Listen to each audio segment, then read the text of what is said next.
Elite theories of power explain करा असं साध्या सोप्या शब्दात विचार. म्हणजे समाजामध्ये काही श्रेष्ठ जन असतात, अभिजन असतात, त्याला आपण म्हणतो इलिट क्लास, अप्पर क्लास.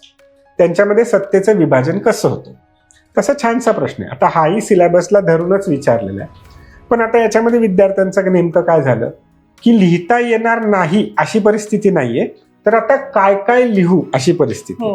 तर माझ्याकडे लिहिण्यासाठी खूप सारं आहे, पण मग त्यातलं मला 150, 250, 300 शब्दात क्युरेटेड मटेरियल कसं लिहायचं, कशाला प्राधान्य द्यायचं, कोणता विचारवंत थिंकर तिथे लिहायचा, त्यांची कोणती थिअरी अभ्यास तिथे मांडायचा, कोणत्या एक्झाम्पलला मला तिथे कनेक्ट करायचं, हे तिथे लिहिणं आणि हे तेवढ्या वेळात प्रोसेस करून लिहिणं ही अवघड बाब आहे. म्हणजे जसं बिर्याणी बनवायला मला 1 वर्ष दिला तर मी नक्की छान बिर्याणी बनवेल.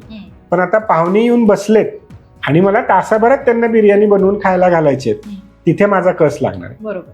म्हणून मी बिर्याणी बनवायला गेलो तर पाहुणे परत येणारच नाहीत आमच्याकडे.